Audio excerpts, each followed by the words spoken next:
저는 이 시간 애타게 기다리시는 아버지라는 제목으로 하나님 말씀을 증거하려고 합니다. 흔히 오늘 본문을 탕자의 비유라고 합니다. 사실은 탕자의 비유가 아니라 이런 아들을 찾은 아버지의 비유라고 해야 맞습니다. 주인공이 탕자가 아니라 그 탕자를 기다리고 계셨던 아버지가 주인공입니다. 오늘 본문에 나오는 이 아버지에게는 두 아들이 있었습니다. 그 둘째가 아버지에게 아버지여 재산 중에서 내게 돌아올 분깃을 내게 주소서라고 하였습니다. 신명기 21장 17절에 보면 재산 상속 시에 아들이 둘이 있을 때에는 장자에게 한 몫을 더 주도록 규정이 되어 있습니다. 그래서 두 명일 경우에는 장자에게 3분의 2의 재산을 그리고 둘째에게는 3분의 1 재산을 나누어 주도록 되어 있습니다. 일반적으로 상속은 이제 아버지의 임종이 임박했을 때에 행해지는 것이 관례였습니다. 그런데 유대인들은 종종 정식적으로 재산을 상속해 주기 전까지 그 전에 적당한 재산을 아들에게 또 자녀들에게 선물로 주곤 했었습니다. 그러나 아버지가 생존해 있을 때 건강할 때에 이렇게 재산을 물려받았을 경우에는 그것을 물려받았던 아들이 마음대로 사용할 수가 없었습니다. 오늘 본문에 보면 아버지가 그 살림을 각각 나누어 주었다고 그렇게 기록하고 있습니다. 아버지가 작은 아들의 몫을 나누어 줄 때에 큰 아들의 몫도 함께 나누어 주었다는 것입니다. 재산을 나누어 준 지 며칠이 되지 않아서 둘째 아들이 재물을 다 모아가지고 그러니까 현금으로 바꿨다는 거죠. 먼 나라에 가서 거기서 허랑방탕하여 그 재산을 낭비하였다고 합니다. 이 허랑방탕하여라는 이 부분을 NIV 영어 성경에 보면 wild living이라고 번역해 놓았습니다. wild living이라는 것은 거친 삶을 살았다는 것입니다. 이 둘째 아들은 아버지의 품으로부터 벗어나서 자기가 하고 싶은 대로 거칠었던 그런 삶을 살았다는 것입니다. 아버지 집을 떠난 그는 걷잡을 수 없는 그런 탈선의 길을 가게 되었습니다. 결국에는 그가 가진 모든 재산을 다 탕진해 버리는 상황이 되었습니다. 둘째 아들은 가진 재물을 다 없앤 후 그 나라에 크게 흉년이 들었습니다. 그가 비로소 궁핍하게 되었다라고 성경은 기록하고 있습니다. 그에게 큰 흉년까지 겹치게 되는 그런 어려움이 찾아온 것입니다. 이 큰 흉년은 자기가 이상형으로 생각하고 찾아왔던 그 나라 전체를 엄습해 왔습니다. 지금까지 부족함이 없이 온갖 자유와 즐거움을 누리면서 살았던 그가 비로소 궁핍함을 느끼게 된 것입니다. 그에게 닥친 이런 궁핍함, 이런 어려움은 그로 하여금 새로운 안목을 갖게 하는 그런 기회가 되었습니다. 그는 어려움을 당하면서 아버지 집에 있을 때가 참으로 자기가 행복했다는 것을 깨닫게 됩니다. 아버지 집에 있을 때가 자기 인생의 가장 행복한 시간이었다는 것을 그가 깨닫게 됩니다. 그가 당한 어려움이 아버지의 집을 향해 발걸음을 돌리도록 결단하게 만드는 그런 원인이 되었습니다. 그는 그 나라 백성 중 한 사람에게 붙여 살았다고 합니다. 이 붙여 산다는 것은 더부살이 한다는 그런 의미입니다. 그의 밑바닥의 그 삶을 그대로 표현해 놓은 것이 바로 붙여 산다는 것입니다. 유대인들은 예로부터 다른 종족의 종이 되는 것을 가장 큰 수치로 여겼습니다. 이 둘째 아들은 아버지의 간섭을 벗어나서 자유를 만끽하기 위해서 먼 나라로 떠났는데 그런데 자유가 아니라 이제는 남의 나라, 남의 종족 그 사람 밑에서 결국은 종살이를 해야 되는 그런 처지로 전락하고 만 것입니다. 그는 들에서 돼지 치는 일을 하였습니다. 레위기 11장 7절에 보면 돼지는 부정한 짐승이라고 기록되어 있습니다. 그래서 유대인들은 돼지고기를 먹지 않습니다. 유대인들은 돼지가 부정한 음식이기 때문에 돼지고기도 먹지 않을 뿐만 아니라 돼지 치는 일 자체도 꺼려했고 그리고 그것을 천시하였습니다. 16절에 보면 그가 돼지가 먹는 지엄 열매로 배를 채우고자 하되 주는 자가 없었다라고 그렇게 기록하고 있습니다.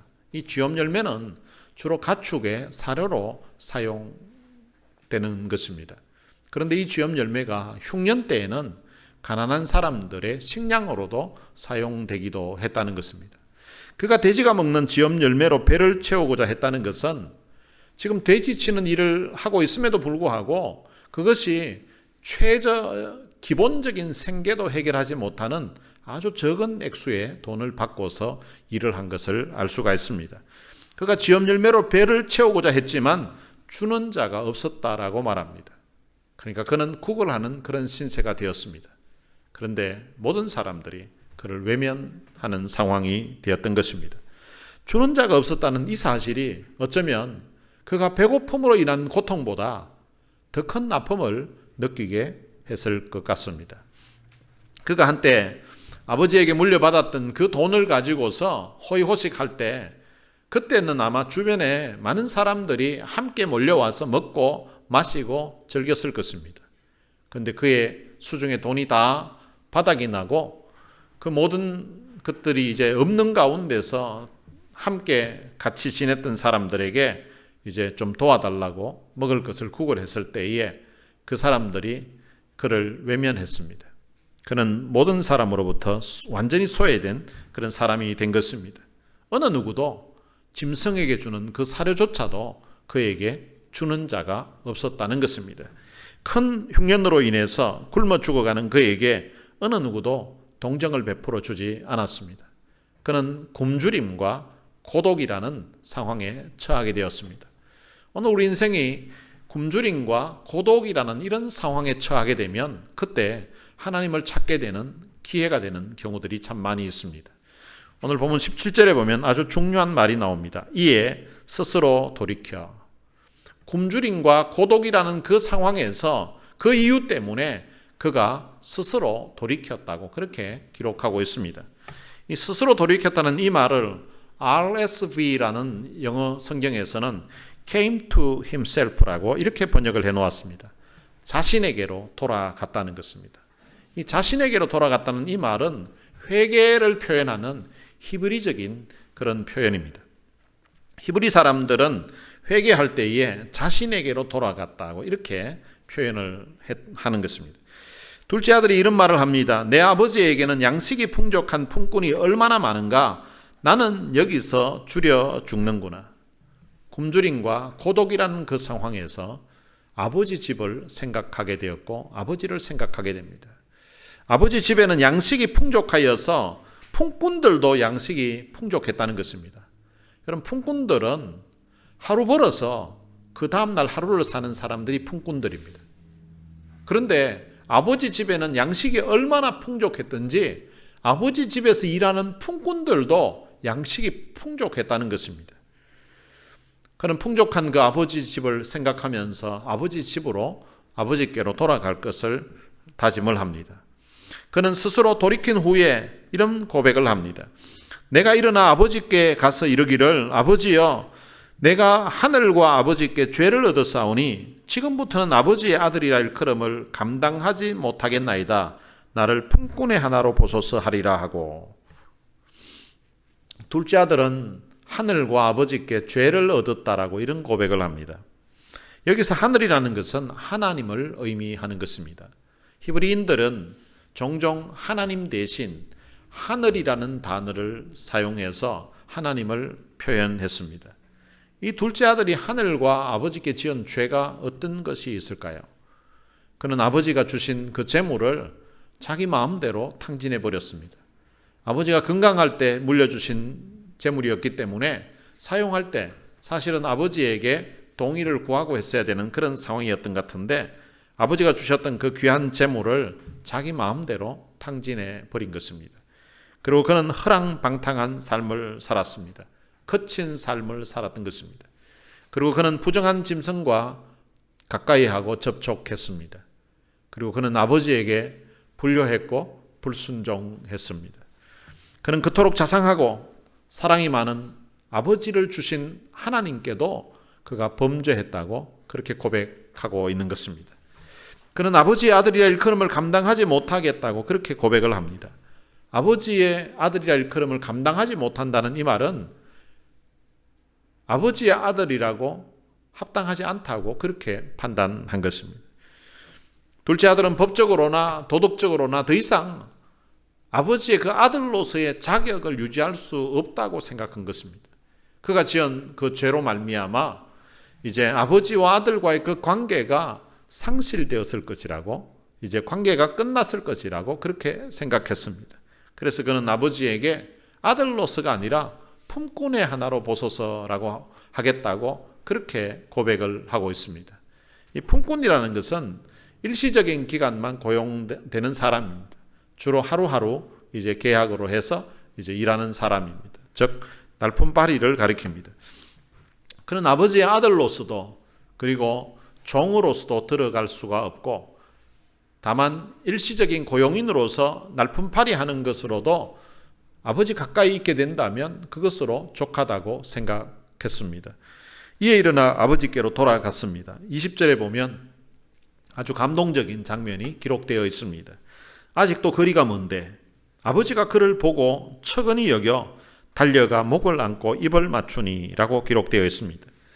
아버지와 아들의 그 끊어졌던 그 관계가 아버지의 주도하에서 이제 회복되고 있는 그 내용을 다루고 있습니다. 아버지의 주도적인 그 사랑을 발견할 수가 있습니다. 아버지가 아직도 거리가 먼 곳에 있는 그 아들을 먼저 알아보았다는 그 사실을 볼 때에 그가 날마다 아들이 돌아올 것을 기대하면서 동네 어귀를 늘 바라보고 있었음을 우리가 짐작할 수가 있습니다. 아버지는 아들이 하는 회개의 말을 듣기도 전에 힘들고 지친 모습으로 돌아오는 그 아들의 모습을 보고서 척은히 여겼다고 그렇게 기록하고 있습니다. 척은히 여겼다는 말은 불쌍히 여긴다는 말입니다. 이 불쌍히 여긴다는 말은 도와주지 않으면 자기 마음이 아파서 견딜 수가 없게 된 그런 상태를 바로 불쌍히 여긴다는 것입니다. 아들의 회개의 고백을 듣기도 전에 아버지는 불쌍히 여기는 마음이 이미 그 아버지의 마음에 가득해 있다는 것입니다. 그리고 아버지는 달려갔다고 기록하고 있습니다. 여러분, 나이 많은 동양인의 경우 아무리 급할 때라도 달려가지 않는 그것이 보통입니다. 이 아버지는 품위가 떨어지는 것을 전혀 개의치 않고 아들을 향해 달려가고 있습니다. 아버지가 아들을 향해 달려갔다는 것은 아들의 회개의 말을 듣기도 전에 이미 아버지는 그 아들을 용서하고 있다는 것을 우리가 짐작할 수가 있습니다. 그리고 아버지는 그 아들에게 가서 아들을 안고 그리고 아들에게 입을 맞추었습니다. 사무엘하 14장 33절에 보면 다윗이 압살롬에게 입을 맞추는 장면이 나옵니다. 압살롬은 그의 이복 형제인 암논을 죽이게 됩니다. 그리고 난 다음에 그 일로 인하여서 이제 아버지에게 죽을까봐, 아버지에게 이제 어떤 징계가 내려질까봐 아버지 품을 떠나서 몇 년을 지내게 됩니다. 그리고 난 다음에 이제 아버지가 불러서 이제 오라고 했습니다. 오라고 했는데 아버지가 불러놓고서는 차마 자기 자식을 죽였던 이 아들을 용서할 수가 없는지 만나지를 않습니다. 그리고 또 몇 년이 지납니다. 그리고 난 다음에 이제 다시 이제 이 아들을 만나게 됩니다. 이 아들을 만나는데 아들은 아버지가 자기를 용서했을까 굉장히 두려워하고 있는 그런 상황인데 아버지가 그 아들 압살롬을 만나서 입을 맞춥니다. 그 입을 맞춘다는 그 의미가 무엇인가 하면 용서한다는 그런 의미입니다. 오늘 본문의 이 아버지가 달려가 목을 안고 입을 맞춘다는 것은 아들에 대한 무조건적인 용서를 의미하고 있다는 것입니다. 이 헬라 원어에서는 이 입맞춤을 복수로 표현되어 있습니다. 영어 성경에도 보면 이 입맞춤을 복수로 표현되어 있습니다. 그냥 단순히 한 번 정도 의례적인 인사와는 달리 돌아온 아들에 대한 그 아버지의 그 끝없는 용서와 그리고 무한한 그 기쁨을 그대로 드러내는 행동입니다. 아들을 향한 아버지의 그 입맞춤은 아들에 대한 용서뿐만 아니라 아들을 보고서 너무 좋아서 너무 기뻐서 어쩔 줄 몰라 하는 그런 모든 감정이 다 표현되어 있는 행동입니다. 이 아들은 마음속에 깊이 각오한 회개와 겸비의 뜻을 아버지에게 고합니다. 아버지, 내가 하늘과 아버지께 죄를 지었사오니 지금부터는 아버지의 아들이라 일컬음을 감당하지 못하겠나이다 라고 했습니다. 이 둘째 아들은 아마 자신을 보고 달려와서 그리고 기쁨에 겨워서 자기를 안고 입을 맞추시는 그 아버지의 모습에서 아버지께서 나를 용서해 주시는구나, 아버지께서 나를 받아주시는구나, 아버지께서도 나를 지금까지 기다리고 계셨구나 하는 것을 감지했을 것입니다. 그러나 그는 감히 아버지라고 부를 면목이 없는 그런 사람임을 깨닫고 있습니다. 돌아온 아들을 무조건적으로 용서하시는 아버지의 그 사랑과 지나간 잘못을 철저하게 뉘우치는 아들의 모습이 함께 어우러져서 참 뜨거운 감동을 주는 그런 장면입니다. 아버지가 종들에게 이렇게 명령을 합니다. 제일 좋은 옷을 내어다가 입히고 손에 가락지를 끼우고 발에 신을 신기라. 그리고 살찐 송아지를 끌어다가 잡으라.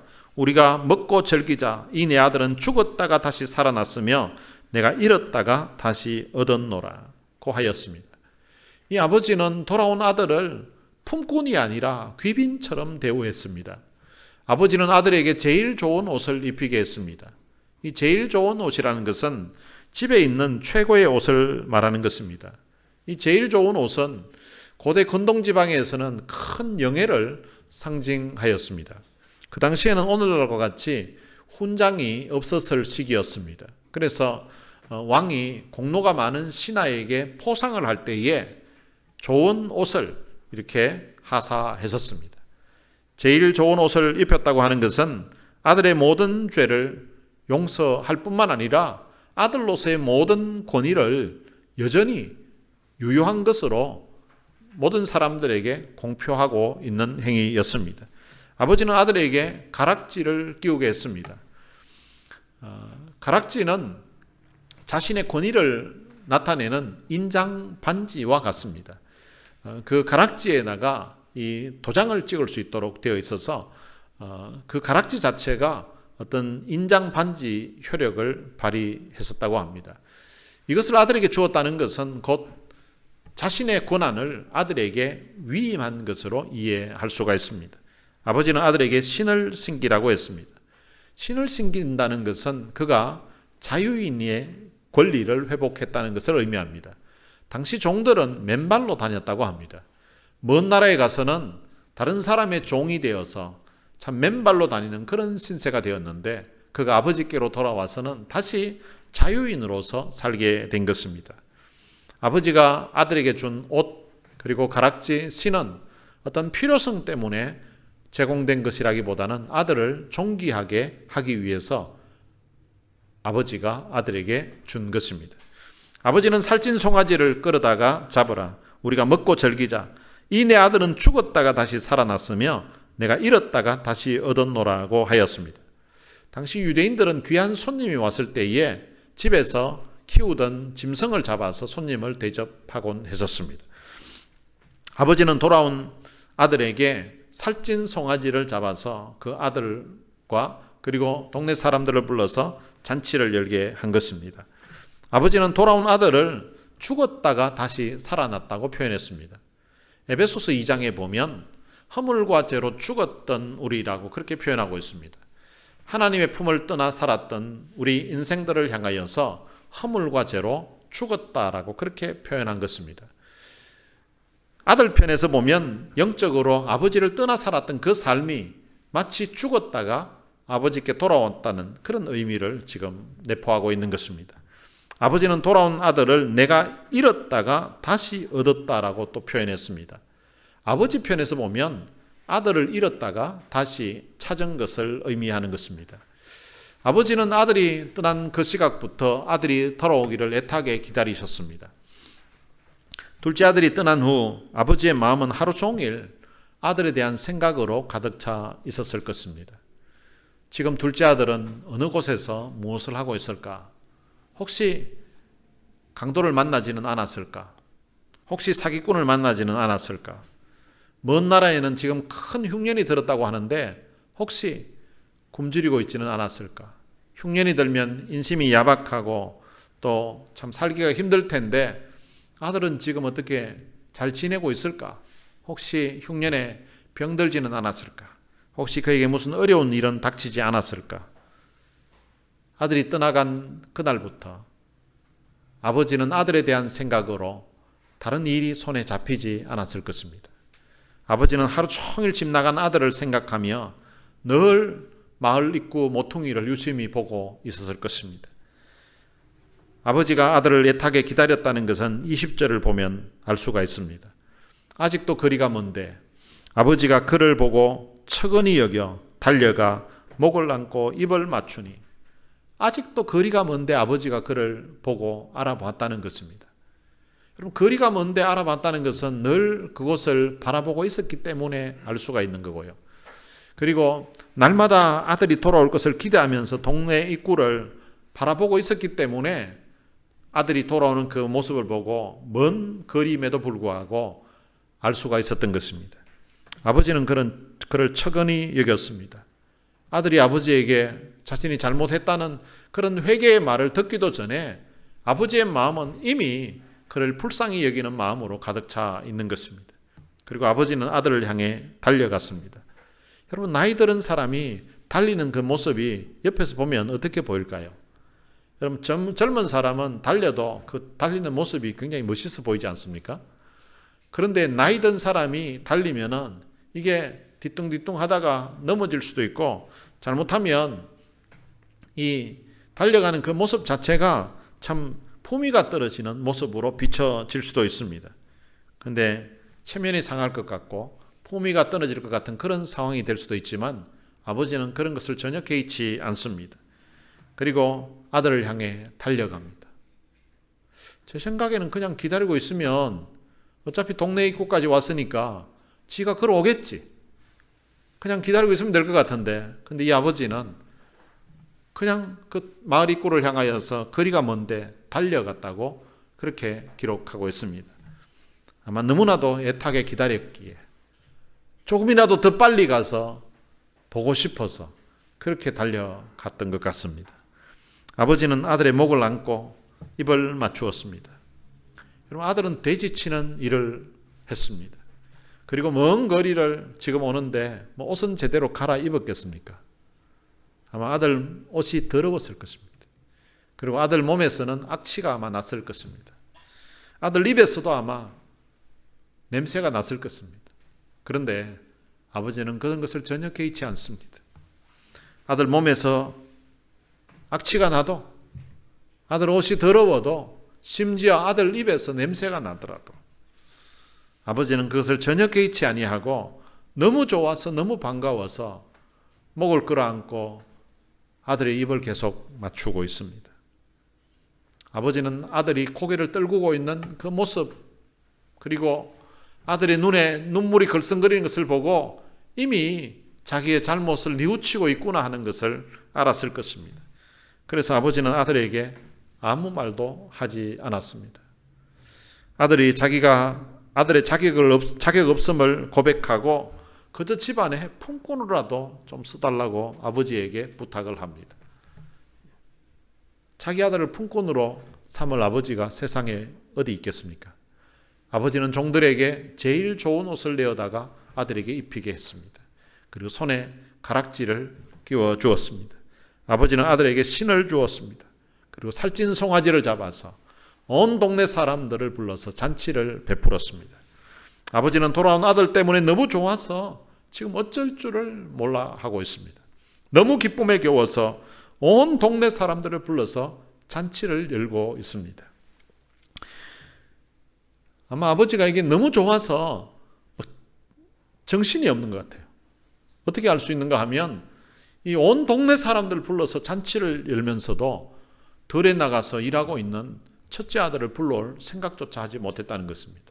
아마 동네 사람들 부른 것은 집에 있는 종들을 불러서 동네 사람들 불러오라고 했을 것 같은데, 그런데 첫째 아들 부를 생각을 못했던 것 보면 아마 이 아버지가 너무 좋아서 아마 정신이 없을 정도로 그렇게 좋았던 것 같습니다.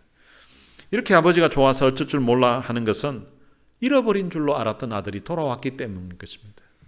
죽은 줄로만 알았던 아들이 다시 살아왔기 때문인 것입니다. 사실 이 잔치는 아들을 격려하기 위해서, 아들을 위로하기 위해서 연 잔치라기보다는 아버지 자신이 너무 좋아서 연 잔치입니다. 이 잔치를 통해서 가장 큰 기쁨을 누리고 있는 것은 둘째 아들이 아니라 아버지 자신인 것입니다. 본문에 이 아버지가 바로 우리 하나님이십니다. 그리고 본문에 집 나갔다가 돌아온 이 둘째 아들은 이 땅에서 죄악 가운데 살아가고 있는 그런 사람들을 가리키는 것입니다. 하나님 아버지는 세상에서 하나님을 모르고 살던 사람이 하나님의 품으로 돌아오게 될 때에 너무 좋아서, 너무 기뻐서 마치 막 달려가는 그 아버지처럼, 계속해서 목을 안고 입을 맞추는 아버지처럼 큰 기쁨을 누리고 있다는 것을 우리에게 알려주고 있습니다. 오래전에 저도 아들을 잃어버렸던 적이 있었습니다. 제가 토렌스에 살 때에 그때 이제 아들과 함께 델라모 쇼핑몰에 있는 뱅크 오브 아메리카에 이제 입금을 하기 위해서 갔었습니다. 아들을 차 안에 둔 채 이제 제가 이제 은행에 가서 디파짓 하기 위해서 줄을 서고 이제 시간이 좀 한참 지났습니다. 그러고 나서 이제 차로 돌아와 봤더니 차 안에 아들이 없는 거예요. 그래서 파킹랏을 이리저리 둘러봐도 아들 모습이 보이지 않았습니다. 근데 그 은행 맞은편에 새로 막 오픈한 가구점이 있었습니다. 근데 뭐 아들이 가구 살 일이 뭐 있을 일이 없잖아요. 그래도 제일 가까이 있는 건물이었기 때문에 혹시 저기 뭐 화장실이라도 가려고 갔나 싶어서 그 가구점 안에 가서 둘러보고 화장실 안에도 가보았는데 근데 아들이 보이지 않았습니다. 다시 돌아 나와서 그 파킹랏을 보고 그리고 은행 안에 혹시나 또 들어갔는가 싶어서 은행 안에도 가보고 은행 건물을 한 바퀴 쭉 다 둘러봤는데 근데 아들의 모습이 보이지 않았습니다. 그때 당시는 휴대폰이 없었던 때라서 혹시 혼자 집으로 갔나 싶어서 이제 집으로 또 가보았습니다. 근데 집에도 아들이 없었습니다. 다시 나와서 은행으로 가서 은행 안과 밖을 그리고 그 주변의 파킹랏을 다 찾아봤는데 근데 아들의 모습이 보이지 않았습니다. 그리고 파킹랏에서 돌아다니면서 아들의 이름을 불렀습니다. 근데 아무 대답이 없었습니다. 델라모 쇼핑센터 건너편에 그때 당시 토이즈 아러스라는 장난감 스토어가 있었는데 혹시나 저기 갔을까 싶어가지고 거기 이제 토이즈 아러스에 가서 그 안에 가서 다 찾아보았는데 거기에도 아들이 보이지 않았습니다.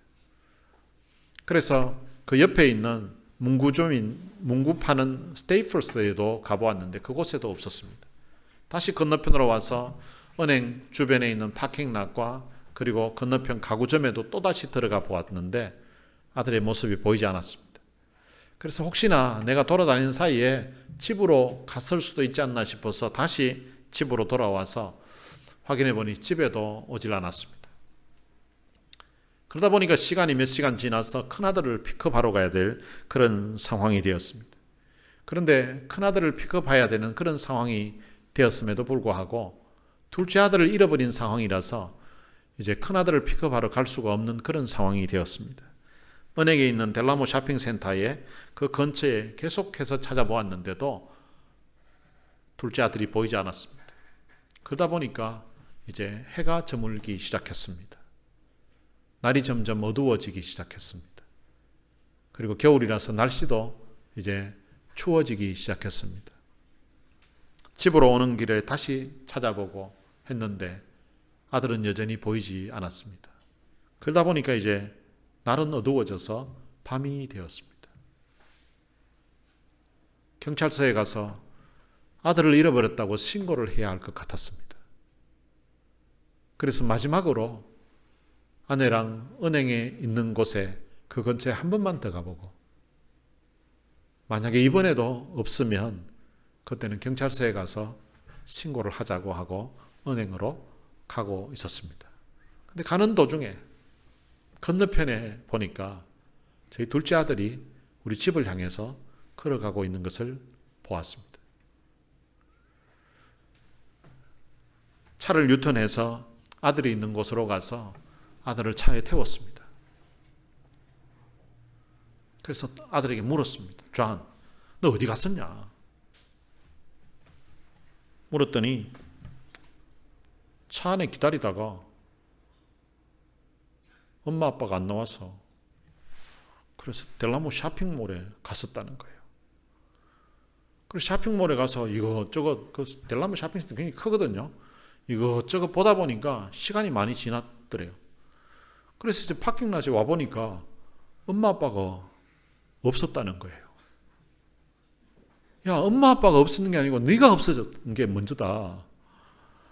그래서 엄마 아빠가 없어서 많이 슬펐다고 하면서 자기도 이제 우리 찾는다고 그래서 한참을 이렇게 기다리면서 찾았던 것 같아요. 그러면서 울먹이고 있었습니다. 그날 마지막으로 이제 그 델라모 쇼핑센터 쪽으로 가면서 만약에 아들을 찾지 못하면 이제 우리는 어떻게 되는가?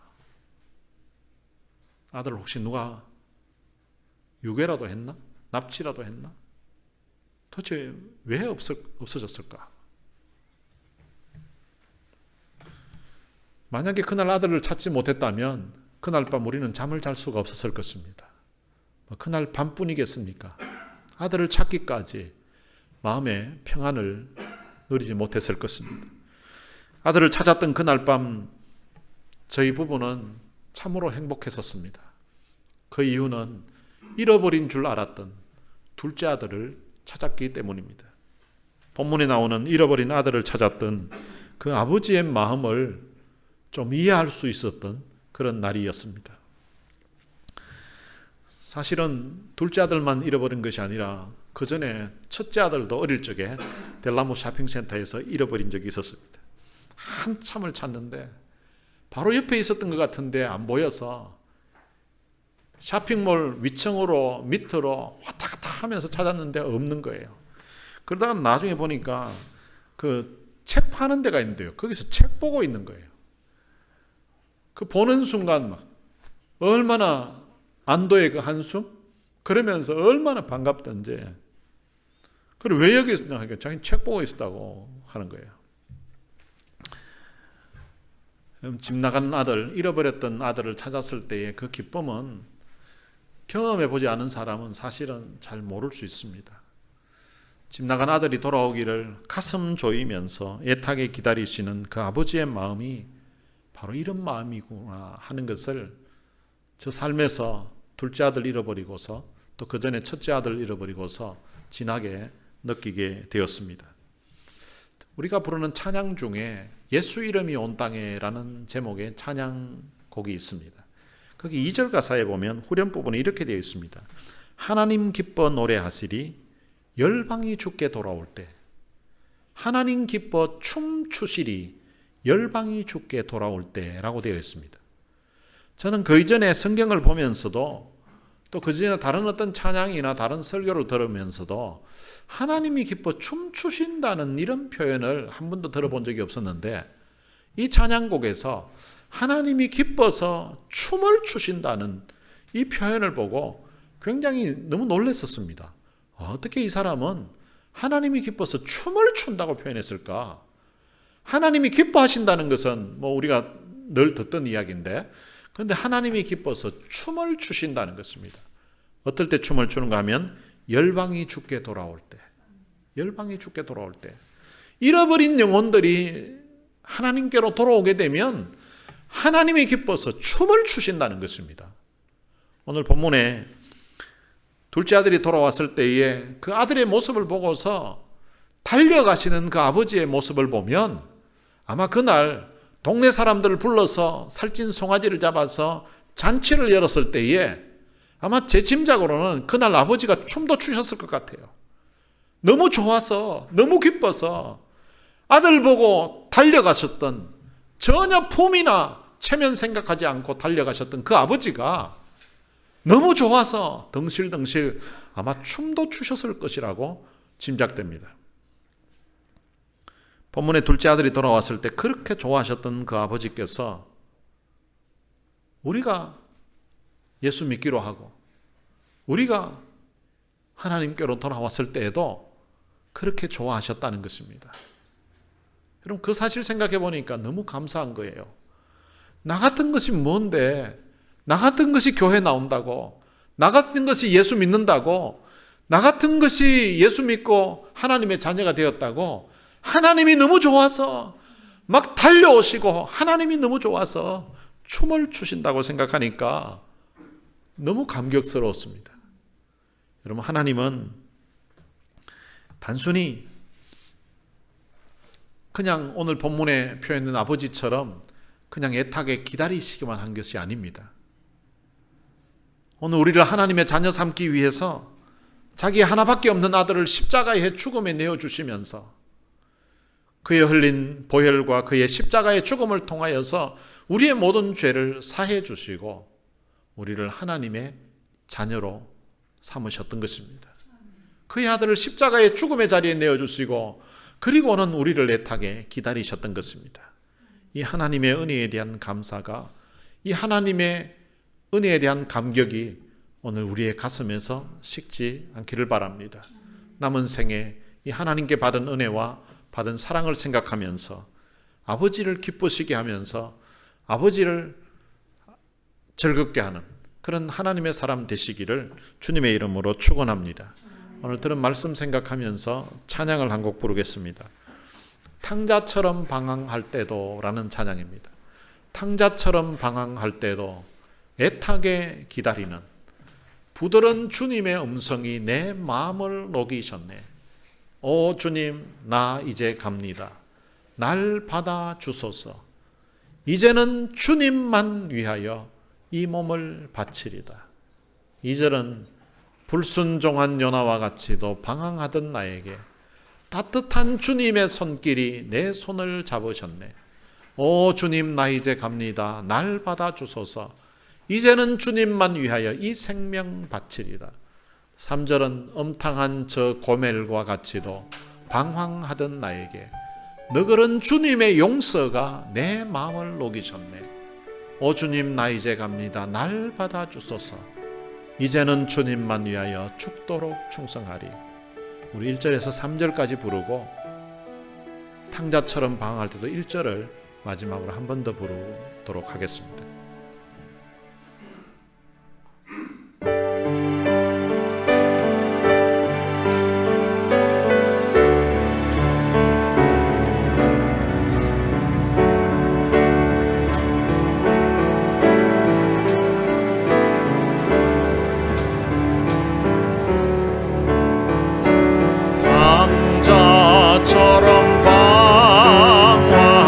방황할 때도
오 주님 나 이제 갑니다.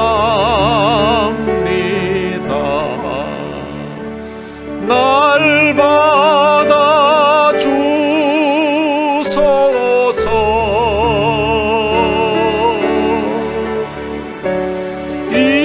이제는 주님만 위하여 이 몸을 바치리다.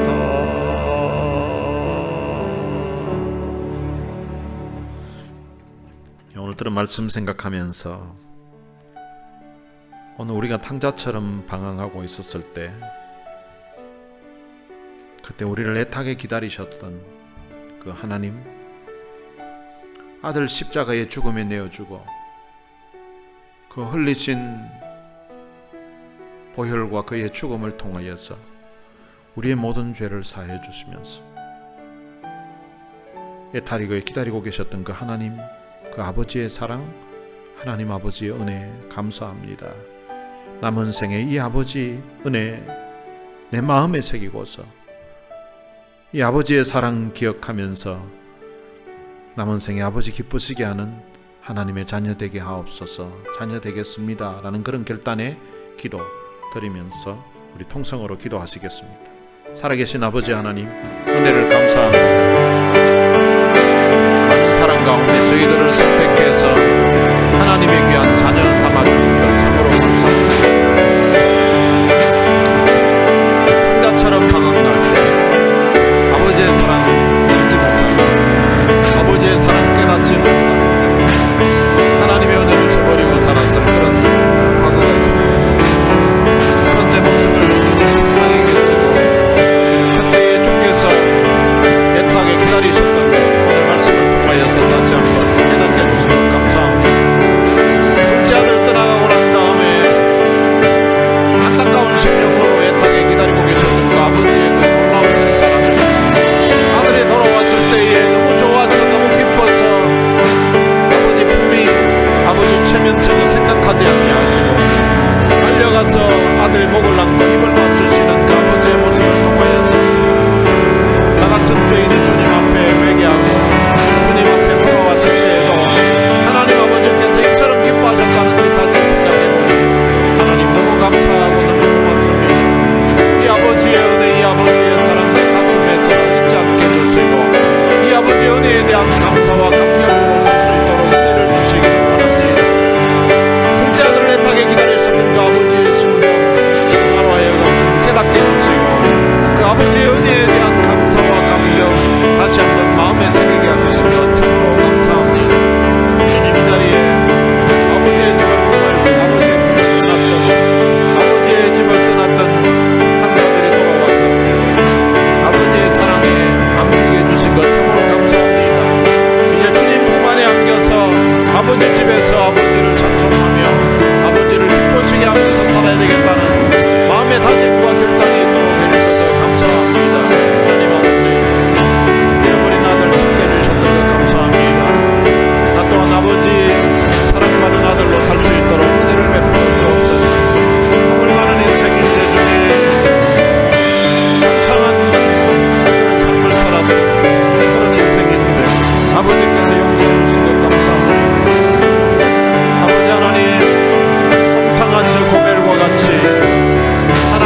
살아계신 아버지 하나님 은혜를 감사합니다.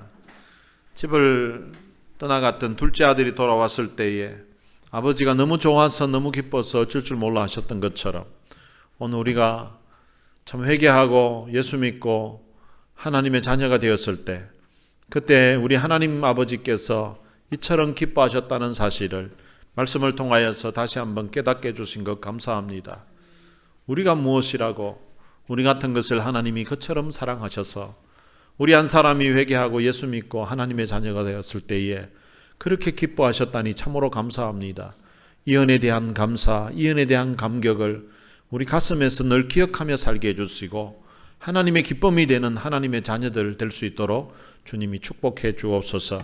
우리 주 예수 그리스도의 은혜와 하나님의 무한하신 사랑과 성령님의 위로교통 충만하심이 아버지의 품으로 돌아와서 아버지를 기쁘시게 하면서 살아갈 것을 마음에 다짐하는 하나님의 귀한 자녀들 머리머리 위에 이제로부터 영원토록 함께 있을지어다. 아멘.